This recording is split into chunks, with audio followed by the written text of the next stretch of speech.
కాంగ్రెస్ ప్రభుత్వంపై మండిపడ్డారు మాజీ మంత్రి హరీష్ రావు. అబద్దాల హామీలతో కాంగ్రెస్ అధికారంలోకి వచ్చిందన్నారు. ఎన్నికల ముందు ఇచ్చిన హామీల్ని అమలు చేయాలని డిమాండ్ చేశారు. పార్లమెంటులో తెలంగాణ గొంతుక వినిపించాలంటే బీఆర్ఎస్ అభ్యర్థుల్ని గెలిపించాలని కోరారు.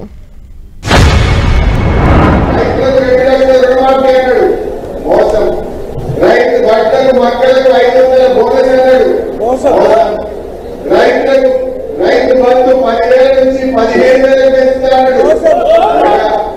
కౌలు రైతులకు 15,000 రూపాయలు ఇస్తాడు. అదే విధంగా వ్యవసాయ కూలీలకు 12,000 రూపాయలు ఇస్తాడు.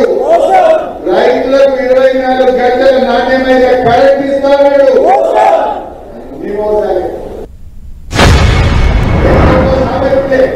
100 అబద్ధాలను నాయకు పెళ్లి చేయాలన్నారు.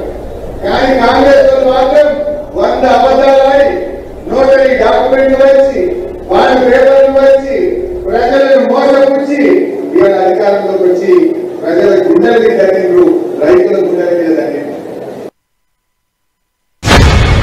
కాంగ్రెస్ నిలవదే కాదు, 5,000 కంటే ఎక్కువ పోయి అయ్యేదే 5,000. కొన్ని జాగ్రత్తలు మధ్యలో చెప్పుకోకుంటారు. వాళ్ళు ఛత్తీస్గఢ్ ఉండే మనతో పాటు ఎలక్షన్ అయితే 5 ఏళ్ళ కాంగ్రెస్ గయా, రాజస్థాన్ లో కాంగ్రెస్ ఉండే 5 ఏళ్ళ గయా, హిమాచల్ ప్రదేశ్ ఇండియాలో చెప్పుకోకుంటున్నారు 5 ఏళ్ళకే గయా. మరి ఎన్నో రోజులు మనకు వెళ్ళవు. వాగ్దానాలు చేసే నాయకులకు, ఈ పార్టీలకు, ఈ బీఆర్ఎస్ అడ్డాయినటువంటి సిద్దిపేట గడ్డ మీద స్థానం లేదు అని చెప్పి మనం గుర్తుంచుకొని మన ప్రత్యేకతను కాపాడుకుందాం, మన ప్రత్యేకతను నిలబెట్టుకుందాం.